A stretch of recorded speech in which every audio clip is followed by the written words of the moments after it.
L'UNESCO a inscrit en décembre 2022 le thé turc sur la liste représentative du patrimoine culturel immatériel de l'humanité. En Turquie, le çay est une boisson consommée à longueur de journée, du petit matin jusqu'à l'heure du coucher. Il est reconnu pour être un symbole d'identité, d'hospitalité et d'interaction sociale. Aujourd'hui, nous allons discuter avec Hervé Magro, l'ambassadeur français à Ankara, à propos de cette culture qu'il connaît de très près.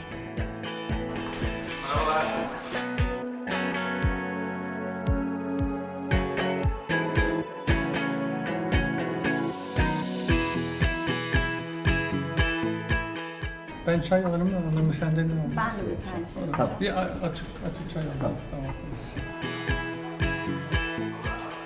Vous êtes né en Turquie, vous avez commencé votre carrière diplomatique ici et nous savons que vous avez passé une partie de votre enfance notamment ici. On aimerait écouter votre histoire particulière avec la Turquie et si vous voulez, vous pouvez vous exprimer en turc pour cette question. Bon, alors, tamam Fransızca mı Türkçe mi konuşayım? Comme vous voulez, pour cette question, on peut aller en turc. Tabii biliyorsunuz Ankara'da doğdum. Ama hiç şey hatırlamıyorum çünkü çok çabuk Fransa'ya dönmüştük o zamanlarda. 2 yaşındaydım ama sonra çocukluğumda 7 yaşındayken buraya döndüm. Ve tekrar Ankara'da yaşadım. Onun için tabii Ankara benim için ayrı bir yer. Sonra tabii diplomatik görevlerimde ilk diplomatik görevim Ankara oldu. O da tabii Ankara tekrar Ankara'yı çok iyi bilirdim o zamanlarda. Tabii şimdi Ankara çok değişti, çok büyüdü. Sonra İstanbul'da da yaşadım. Şimdi Ankara'ya da döndüm. Demek hayatımın uzun bir parçası, büyük bir parçası Türkiye'de geçti. Tabii benim için çok ayrı bir diplomatik görev burası. Güzel, çok teşekkür ederiz. Je vais poursuivre avec ma deuxième question. Donc, est-ce que vous aimez le thé turc? Est-ce que vous en consommez quotidiennement? Oui, j'en consomme quotidiennement, sans doute beaucoup plus que je devrais d'ailleurs. Et en fait, je commence jamais la journée sans en monter. Donc vraiment, c'est vraiment presque une question de survie d'avoir monté le matin pour commencer. Je sais que même parfois je suis pas bien le matin quand on se lève, parfois on n'est pas très en forme. Et voilà, dès qu'on prend le thé, c'est la journée qui commence.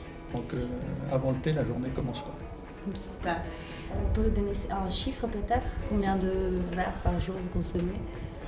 En principe, donc je commence avec plus qu'un verre, avec un bol.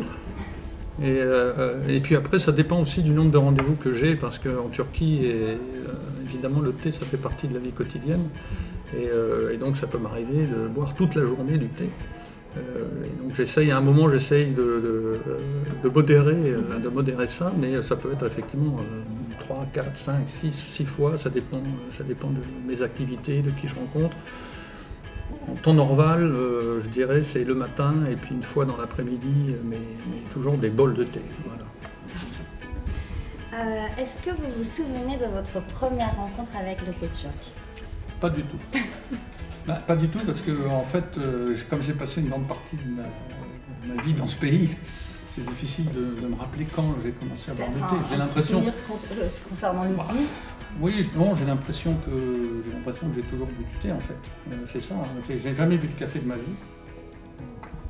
Je sais pas, c'est inexplicable, mais en tout cas, j'ai jamais bu de café de ma vie. Je buvais du chocolat au lait le matin ou très rapidement du thé. Je pense que c'est dans les familles turques que j'ai découvert ça, puisque voilà, en allant chez mes amis turcs, j'ai commencé à boire du thé. Et je me souviens notamment, nous avions quelqu'un qui nous faisait le thé tous les jours à l'ambassade, quand j'étais dans mon premier poste diplomatique. Et c'était toujours un moment particulier, et c'est quelqu'un qui me tient beaucoup à cœur et qui est décédé maintenant.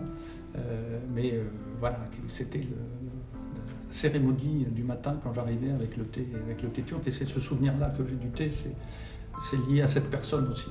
Voilà.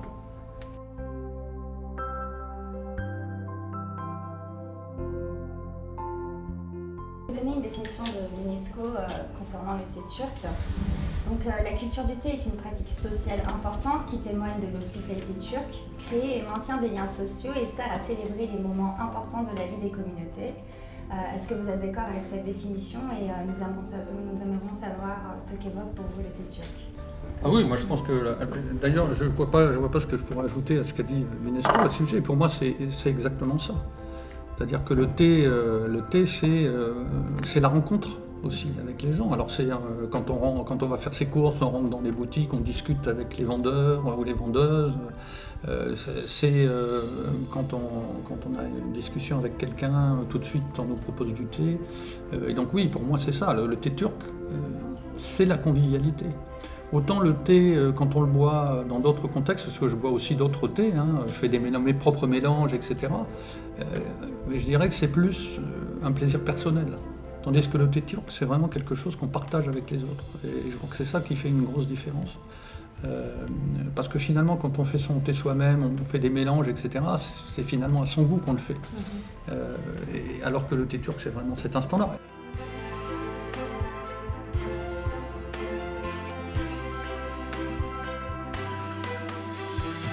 Avec une consommation de 3 à 4 kilos par an et par personne, les Turcs sembleraient être les plus gros consommateurs de thé au monde. Comment est-ce que vous expliquerez cette culture chez les Turcs de l'œil d'un Français? Est-ce que ça vous paraît étrange qu'on boive autant de thé? Non, parce que je pense que après chaque pays a ses spécificités. Je pense que c'est lié aussi à l'histoire de ce pays et puis à sa propre production, parce que la Turquie est aussi un gros producteur de thé. 5e producteur au monde. Voilà, 5e producteur au monde. C'est normal que le thé fasse partie de la gastronomie locale, la production locale est liée aussi avec cette consommation-là. Donc pour moi, c'est pas vraiment une surprise. Après, c'est la façon dont ça s'est développé qui est intéressante dans ce pays. Donc, et comme je disais tout à l'heure, ce partage et cet aspect social qu'a le thé. Mais je trouve tout à fait normal qu'un pays qui produit aussi autant de thé, et sur toute la côte de la mer Noire notamment, consomme le thé. Voilà.